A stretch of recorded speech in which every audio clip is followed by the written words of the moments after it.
wassalamu ala rasulillah sayyidina wa maulana Muhammad ibn Abdillah wa ala alihi wa sahbihi wa mawala, amma ba'd. Nikmat itu diibaratkan seperti binatang liar. Kalau tidak diikat, dia akan mudah pergi meninggalkan kita. Kalau diikat, nikmat itu tetap membersamai kehidupan kita. Bukan saja itu, nikmat itu akan berkembang biak untuk kita. Dan tidak ada tali temali yang kuat untuk mengikat nikmat, kecuali talinya adalah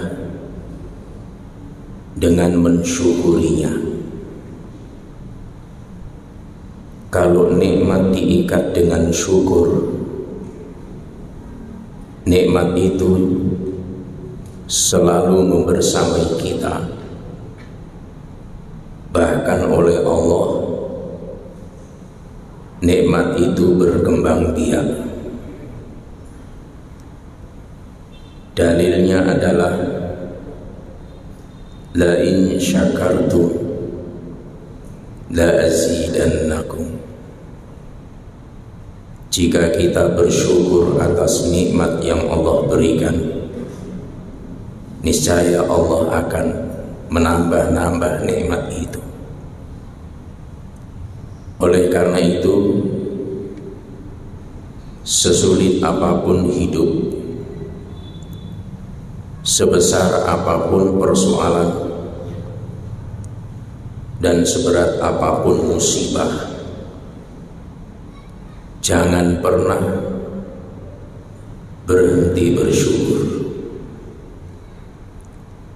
Apalagi di tengah-tengah pandemi yang tidak kunjung berhenti, kita sangat butuh sikap bersyukur. Karena riset yang dilakukan oleh seorang pakar kesehatan mental dari Universitas Brawijaya, namanya Dr. Sumi Lestari, imun kita di samping disumbang oleh makanan bergizi, olahraga, menjaga kebersihan, sumbangan yang tidak kalah besarnya adalah dari sikap bersyukur. Kenapa bersyukur memberi kontribusi terhadap imun kita? Karena pada saat seseorang itu bersyukur, maka hatinya lapang. Orang yang hatinya lapang itu mudah bahagia. Ketika orang itu bahagia, ceria, sukacita, direspon oleh tubuh dalam bentuk tubuh memproduksi zat yang disebut dengan interferon protein, dan zat itu sangat efektif untuk melawan berbagai virus. Oleh karena itu, bersyukur dan bersyukur, terus bersyukur. Lebih-lebih kita diberi nikmat yang terbesar. Apa nikmat terbesar itu? Habib Abu Bakar bin Hasan Al-Atas Az-Zabidi menulis kitab judulnya An-Nur, Cahaya. Di dalam kitab itu beliau mengutip kisah dari kitab Zabur yang diturunkan kepada Nabi Daud alaihi salam dalam bahasa Kipti. Di kisah itu Nabi Daud bertanya, "Ya Allah, apa nikmat terkecil yang Engkau turunkan ke dunia ini?" Dijawab oleh Allah, "Wahai Daud, nikmat terkecil yang aku turunkan ke dunia adalah nafas." Jadi nafas yang kita hirup sedemikian vital, itu nikmat terkecil. Awalnya saya iskal, tidak menerima,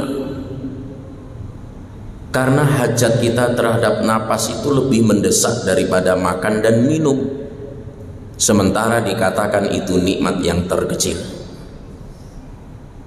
Berhari-hari kita tidak makan, masih bertahan. Berjam-jam kita tidak minum, masih hidup. Tapi berjam-jam tidak bernapas, orang bisa tewas. Sedemikian vital itu nafas, dikatakan nikmat terkecil. Lalu di kitab itu diuraikan, ternyata satu-satunya nikmat yang tidak melibatkan kontribusi banyak orang hanyalah nafas. Ketika kita menikmati sepiring nasi campur, seandainya kita mau merenung berapa puluh orang yang terlibat sehingga kita menikmati nasi campur itu. Mulai dari yang menanam padinya, tentu itu petani. Yang memupuk, tentu ada yang bikin pupuk. Ada yang mengolah, ada yang memanen, ada yang memproses. Jadi sepiring nasi campur yang kita nikmati itu melibatkan puluhan, bahkan mungkin ratusan orang. Baju yang kita pakai, rumah yang kita tinggali, itu kontribusi banyak orang. Ada rezeki yang diberikan oleh Allah, tidak ada yang langsung ditaruh di depan rumah kita. Semuanya lewat mata rantai yang sangat panjang. Dan ternyata rezeki yang kita nikmati tanpa kontribusi banyak orang adalah nafas.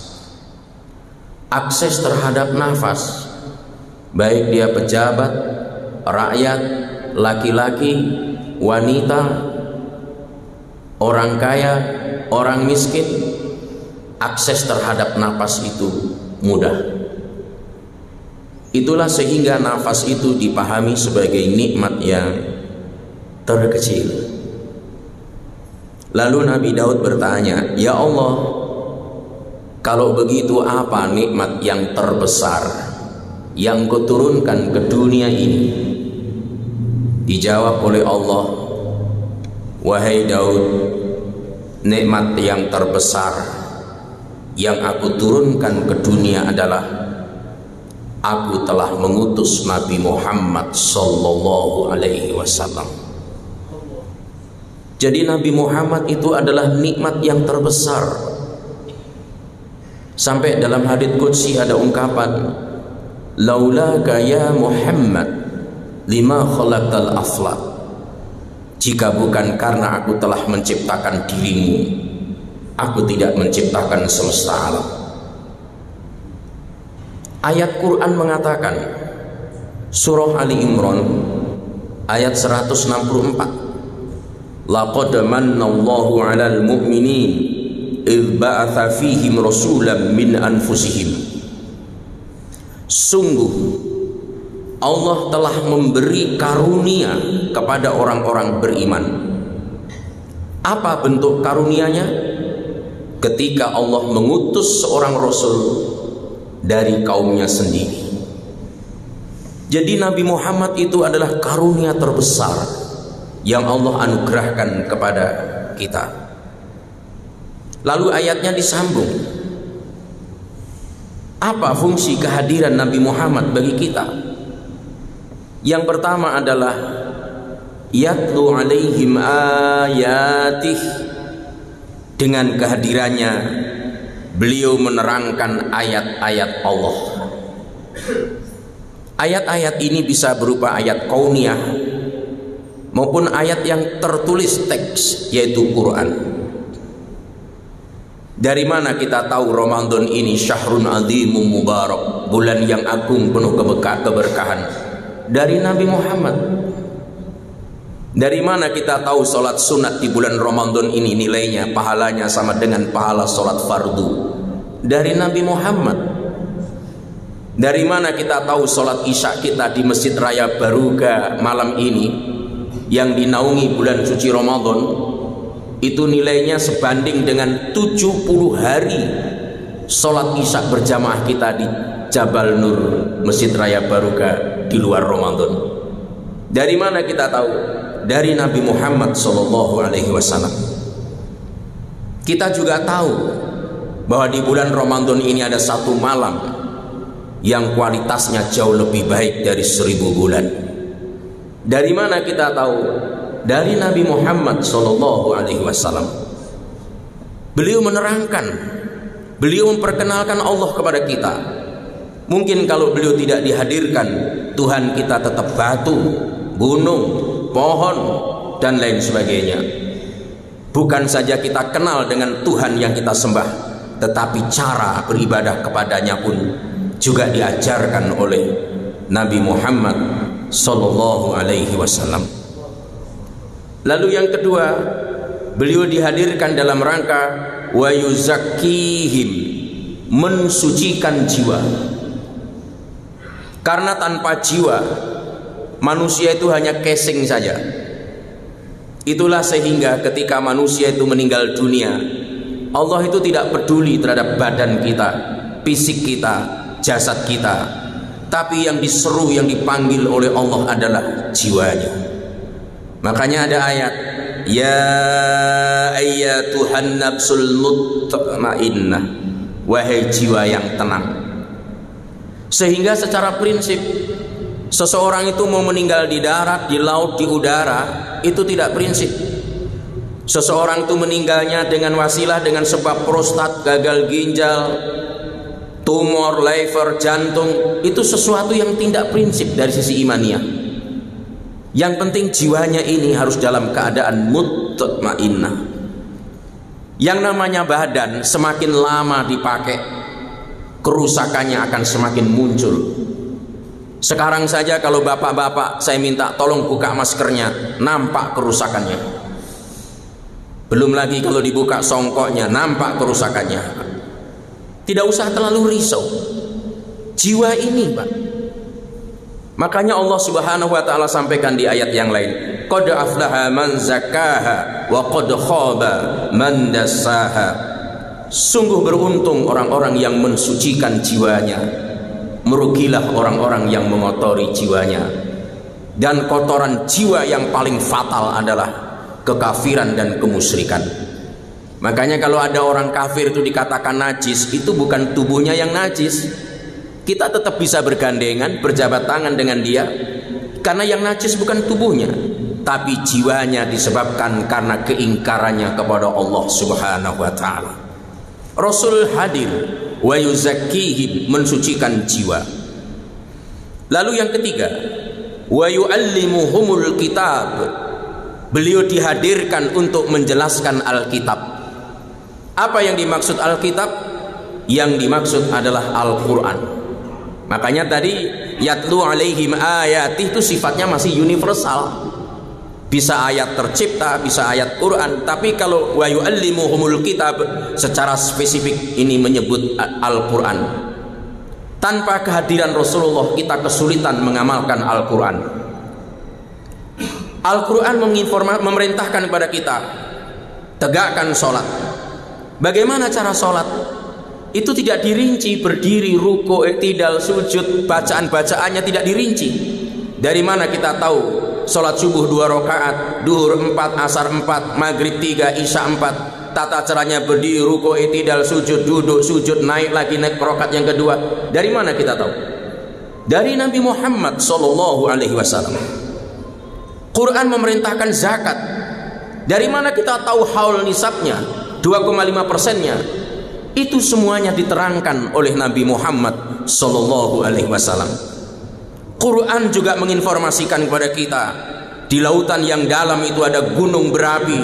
Saat ilmu oseanografi belum maju, kitab suci Quran dianggap fiksi. Mana mungkin laut yang sedemikian luas ada gunung berapinya?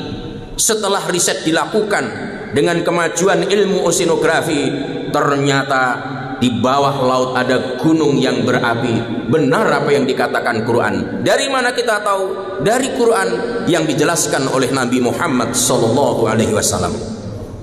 Kalau kita ditanya, air laut itu rasanya apa? Semua sepakat asin.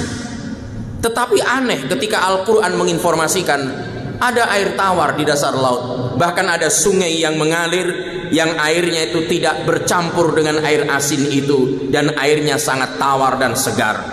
Dari mana kita tahu? Dari Al-Quran. Siapa yang menjelaskan? Nabi Muhammad SAW. Inilah Nabi Muhammad, dihadirkan kepada kita menjelaskan Alkitab. Yang keempat, beliau dihadirkan menjelaskan wal hikmah. Apa itu wal hikmah? Seluruh mufasir sepakat yang dimaksud wal hikmah ini adalah sunnah-sunnahnya. Meskipun kalau kita berbicara sunnah ini sudah mengalami pengkerdilan, pembonsaian yang sedemikian rupa, sehingga kadangkala sesuatu amalan sunnah menjadi politik identitas tanpa kita sadari.